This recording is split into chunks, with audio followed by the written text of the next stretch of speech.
spoiler alert, Ajax dies. But you probably already knew that. And even if you didn't and missed the obvious title of this video, 2,500 years seems like a long enough grace period anyway. But for a man with everlasting glory as one of the greatest Greek heroes of the Trojan War, committing suicide certainly seems like one of the last things a living legend would do.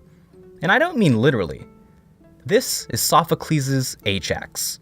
While the play opens at a Greek camp on the shores of Troy, our story really begins on the battlefield. During a battle of the Trojan War, three heroes, Ajax, Achilles, and Odysseus, were fighting side by side, until an unfortunate turn of events resulted in Achilles being struck down and killed. It was Ajax who, in the middle of fighting, carried the fallen Achilles from the battlefield so his body may be recovered and laid to rest. Epic stuff, literally. But alas, no good deed goes unpunished. And Ajax, who thought he deserved the armors of Achilles, well, didn't get it. Ajax and Odysseus argued over it, and eventually the Greek leaders awarded it to Odysseus. Something Ajax wasn't too happy about. Actually, he wasn't happy at all. He was angry. Murder angry. In a murderous rampage, he sought revenge on Odysseus and the Greeks who wronged him, and killed all of them in the dead of night. Or so he thought. While many lives were lost at the hands of Ajax's wrath, the goddess Athena made sure those who Ajax killed were of the bovine variety. And this is where our play begins. But we already know how it ends. So why does he kill himself?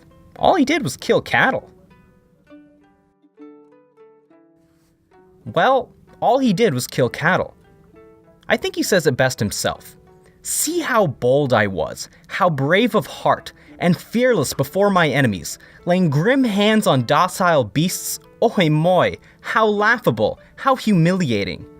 Ajax didn't feel guilt for his intent, only shame that he didn't get back at those who wronged him, and made a fool of himself in the process. In a time where death was preferable to dishonor, the statement, so embarrassed he wanted to die, would have been an understatement in Ajax's case. His good name was tarnished, and he felt that those who wronged him were laughing, and he was powerless to stop it now. His crime would not go unpunished regardless. The chorus remarked that he would be put to death in front of the army, and in Ajax's mind, going out on his own terms was probably the least he could do for his pride. He makes clear his intent to his followers and wife, Tecmessa. He will kill himself, and there isn't anything anyone can do to change his mind. But his followers try nonetheless, with Tecmessa stating how his death would not only mean his own demise, but that of his son and wife.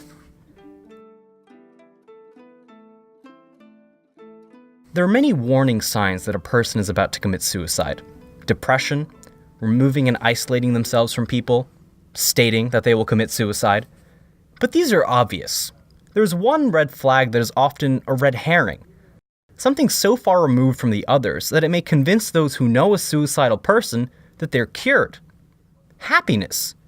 Well, that seems counterintuitive. We try to make distraught people happy. Why would we worry about them? Well, the key is sudden happiness, sudden resolve, all of a person's problems and symptoms disappearing without a trace. This most often occurs when a suicidal person is about to kill themselves, when they've committed to that course of action. Ajax's speech at the beginning of Act 2, lovingly dubbed the Deception Speech, is just that, a speech of deception. Well, yeah, it's called the Deception Speech because he's deceiving everyone. Anyway, Ajax is embodying that last red flag. He states that his stubbornness is overturned. He can't leave a widow and orphan to his enemies. He'll go down to the shore and cleanse his guilt, bury his sword, and all will be well. It's a pretty weird thing to say in retrospect, after moping around for the past, day, but he knew people wouldn't get off his back about killing himself, and it seemed that the beginning of Act 2 was his commitment to ending his life. Ajax's death was not done on a whim. It is best described as ritualistic. Not in a cult-esque manner, but ritualistic in the sense that the steps he took to prepare served a purpose. The sword of Hector, a gift from his greatest enemy, was planted in the ground of the nation he is waging war against. He calls out to the gods to put him to rest with ease and take care of his final debts, an action unbeknownst to him until now, as earlier in his life he shunned the help of gods like Athena, stating he didn't need her help to win a battle, a score that was settled in this play before the curtains even rose. he falls on Hector's sword, not stabbing himself, allowing him to die a most honorable death, that of a warrior being struck down on the battlefield. And there it is.